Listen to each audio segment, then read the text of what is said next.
Welcome to episode 44 of Mine Explorers, where I'm joined by my ex-wife, Crystal Burgess. Happy to be here. Yeah. So Miners Day was just this last Saturday. It was December 6th, National Miners Day. And why December 6th? Miners Day is the day that we acknowledge past, present, and future miners across the country.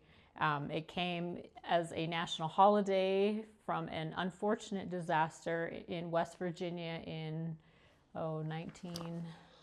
It was in 1907. 1907. On December 6th. Yep. 1907, December 6th. They had a coal mining disaster that killed over 300 people, almost 400 people. Monongah, West Virginia, in the number 6 and number 8 mines that killed 362. Yep. And it remains to this day the worst industrial mining accident in U.S. history. Yep. And we've had some big ones. We've had some here in Utah that were well over 100 people. Yep. Usually coal mines. Yep. Usually all coal mines. Yeah, hard rock accidents in Utah, I mean, they're all in the single digits for the most part. In Utah, Idaho had the Sunshine Silver Mine disaster in the 70s that killed almost 90 people. Yep. Or I think it was 91. Yeah. Yeah, just shy of 100. And that was pretty bad. And that's actually where MSHA came from, was after that disaster. And after the Monongah disaster in West Virginia, they started taking safety regulations a lot more seriously in the coal mines.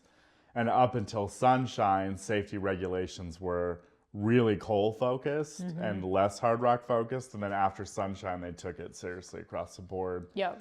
And that's where MSHA started, which has saved thousands of lives since, I'm sure. Absolutely. I mean, it's always unfortunate that you have to have a big disaster for something good to come out of it, but it is nice that something good does come out of a tragedy. I mean, and that's a sad segue into the recent apartment complex fires in Hong Kong. Yes.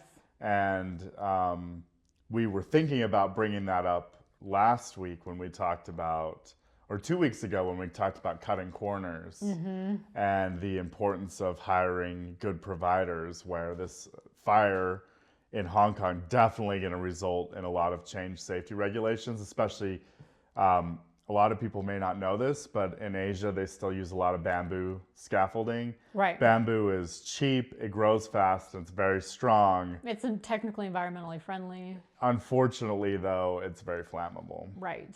Well, not very flammable, but it is flammable, and it will burn. And that Hong Kong apartment fire, they had bamboo scaffolding, but they also cut corners and used other materials they shouldn't have. And so obviously there's going to be a long investigation, but there have already been arrests made from the construction firm. But yeah, a sad segue of how big accidents that result in lots of tragedy result in safety improvements, but that's how humans learn, unfortunately. It is unfortunate, yeah. Yep. But it's a good day to remember being in the mining industry, to recognize those who, gave the ultimate sacrifice for commodities, and then to acknowledge all the safety regulations that are very much important moving forward. So.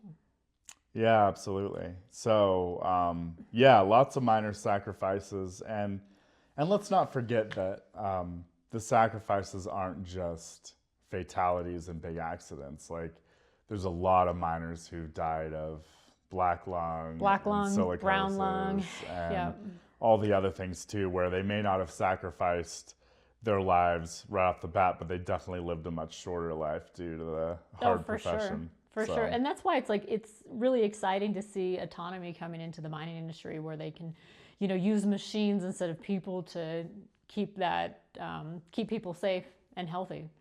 Yeah, and we saw that.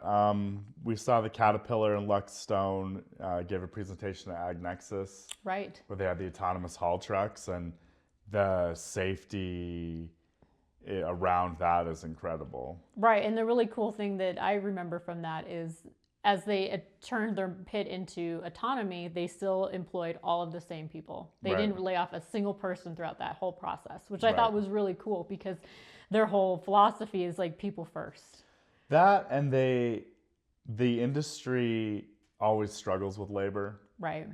It's hard to get miners, contract miners. It's hard to get equipment operators, things like that. Which is why like Turner Mining created a whole staffing company Yes. just to fill their own positions in pipeline because it's such a key part of the industry. So the autonomy, there's already a lack of jobs in mining or a shortage of people to fill jobs in mining. And so autonomy fills that gap. But actually, that's a great segue into it's in our next topic of educated people in the mine industry coming out of the West and China and a comparison of the two. So let's go to that topic and then we'll go back to the actual next topic. So let's talk about the intellectual center of mining and how that gravity is shifting towards China. Right. So what we're seeing in the West is there is just a lack of mining focused educational programs and just a lack of education in general of mining. I mean, we talk about this a lot on our show. I think it's almost every other episode where we talk about how the public doesn't really understand mining and how mining isn't telling the full story of the industry and why it's important and how it works and all of the give back that it does, which we'll talk about next. Is, you know, we're not telling the story from start to finish. There's really no engagement. There's no like public buy-in. It's more of like, hey, we're an industry. We extract critical minerals. We disrupt the land. We're noisy. We're dusty.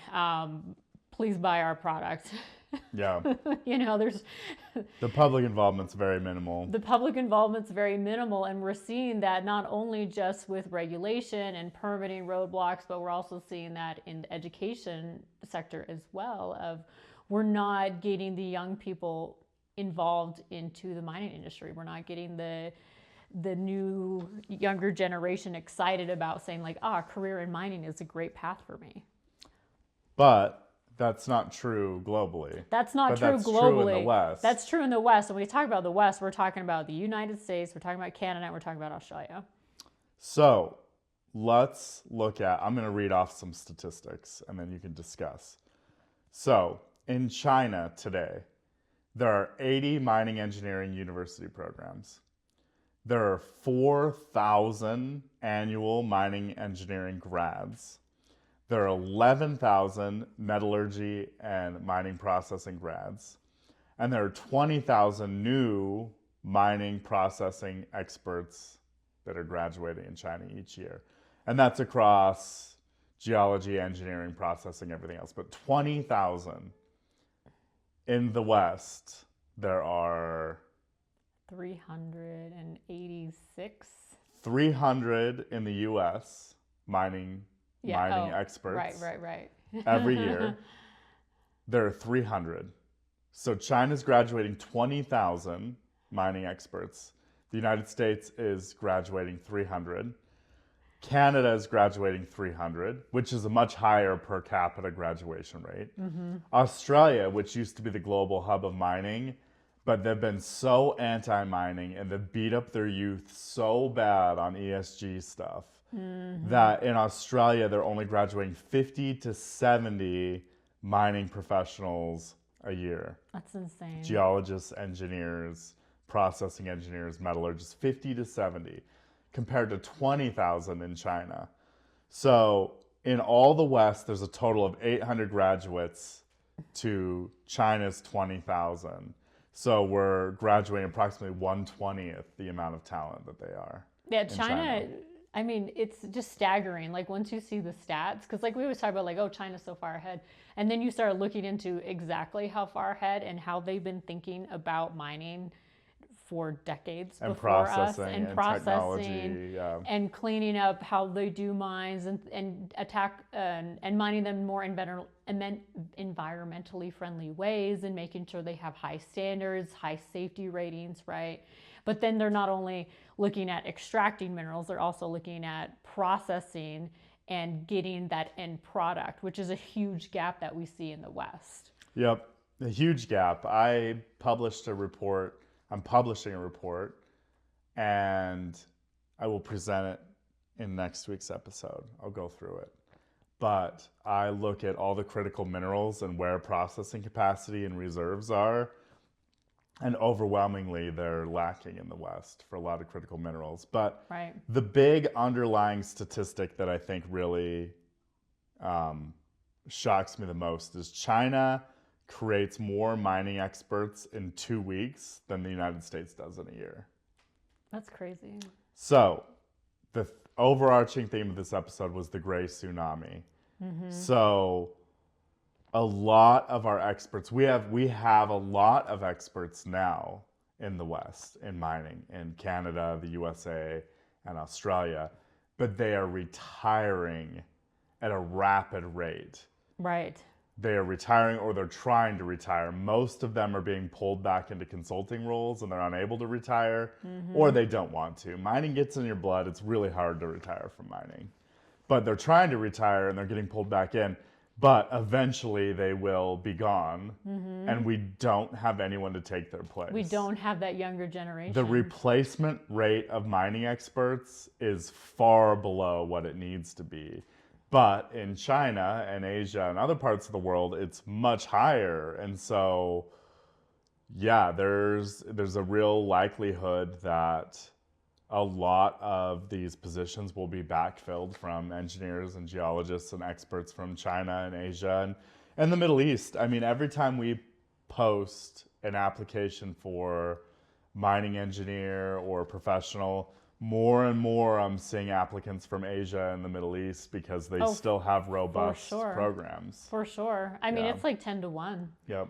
And I mean, their resumes look really good. The only problem is they don't live in the United States. And you got to do work visas and all that other stuff. Yeah. And we do a lot of projects here, so it's tricky. But yeah, while I mean, and let's be blunt and maybe a little bit off color here and say that while China and other countries are very focused on practical degrees and education that can be used, in the U.S., there's been this whole push where everyone needs to get a degree, and it doesn't really matter what it's in. So we have a bunch of liberal arts degrees and a bunch of other degrees that are largely useless in a practical practical application.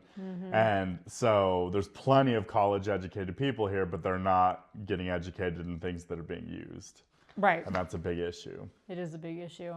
So the intellectual center of gravity is shifting from west to east. Now, it's in a very literal sense with graduates and things like that.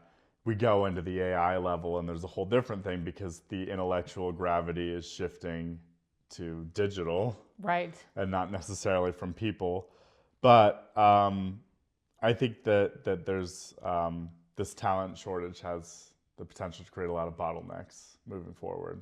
Oh, absolutely. I mean, especially for national security, critical mineral strategy, right, project development timelines. Yeah, it's going to be interesting to see what the mining industry looks like 10, 20 years from now. Yep, creating domestic supplies for batteries, magnets, things like that. If we don't have the experts to actually come in and design and build these things out. And then there's the specialty trades too. This is largely these 20,000 graduates and people who are designing the plants, but then there's the people who are actually installing and building and doing the welding and all that. And because on the smelting and refining and processing side, that's mostly been outsourced. Right. All of the actual implementation talent and construction talent also is in China. Right. So very interesting. It is interesting. I mean, honestly, if I was a young person, I think going into mining would be a really smart move because you'll be in high demand. High demand. I mean, they are. Like we lose really good geologists all the time at Burgex because they have so many options. Yeah, we can't compete. They can do competitive whatever space. they want. Yep, go wherever. Yep. So it's hard to keep them around. And we have a great culture and a great company, at least we think so.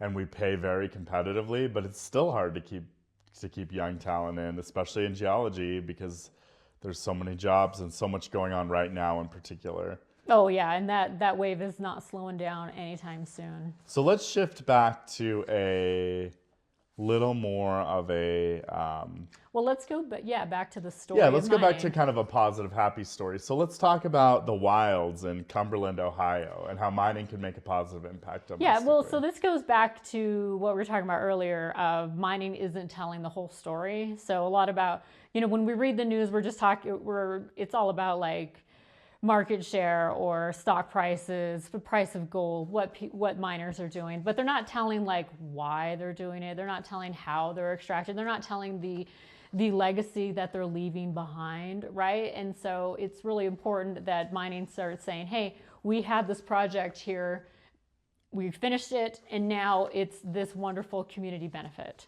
Like, where's Right. that story? Right. Like people are just seeing like, oh, there's this huge scar on the face of the mountain. It's dusty, it's noisy, it's really annoying. But people aren't seeing like, oh yeah, but in 5 years from now, that's going to be gone. That's going to be apartment complexes. It's going to be, you won't even know it exists. Yeah, or better than apartment complexes. Let's talk about the wilds. Yeah. So the Wilds is a wildlife preserve in Ohio that was donated by the Ohio Coal Company. Is that right?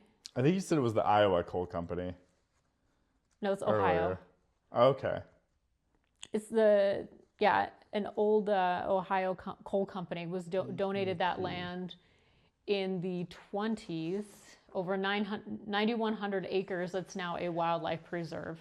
Yeah, about 10,000 acres. Yeah, and they've repurposed the land through a partnership with the Columbia Zoo or the Columbus Zoo, and so there's this wildlife area. There's a zoo. It's the largest wildlife conservation center in North America. That's amazing. Yeah, and so it's important for the mining industry to say things like that. Like, would you think that the largest wildlife conservation area in North America was a mine? Yeah, it used to People be a don't think coal about mine. that stuff. No. Yeah, going into it.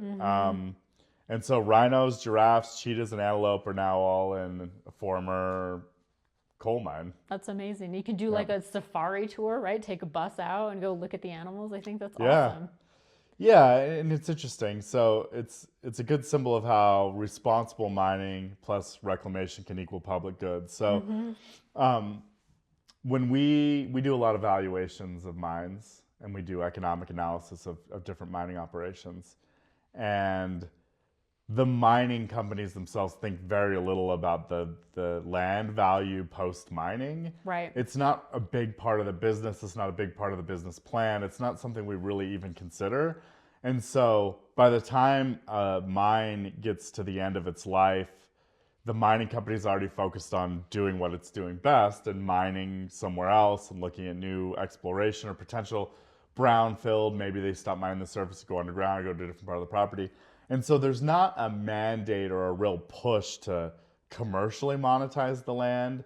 And so the mining company will often look at a way to use the land in the public's benefit. Right. Well, the reclamation program is always brought up at the beginning of the mine cycle, right? Right. So before they even get their permits approved, they have to have a reclamation plan in place. Right. Right. And that really helps with the public buy-in of saying, okay, we're going to mine here for 10, 15, 20 years or whatever the lifespan of the mine is. But when we're done, it will be this amazing mountain bike park or, Right. some type of community space. Right. Right. There's always that benefit that's going to, the publish is going to benefit from. Yeah, and it varies. So like that, your example of having that all planned up front is primarily for public lands. But like in the East where it's private lands, they'll have bonds and reclamation plans and things like that. But oftentimes they'll determine what the final use for the land will be towards the later years. And so they'll generally look for uses that benefit the community instead of commercialization. Not to say it doesn't happen. There's plenty of old mines that become shopping malls and amusement parks and we have a shopping apartment center down here complexes. called the Quarry. Quarry Bend, yeah. But a lot of the times they look at other uses like a public concert hall or a wildlife preservation center. There's a lot of mines, especially where the water levels are pretty high, groundwater.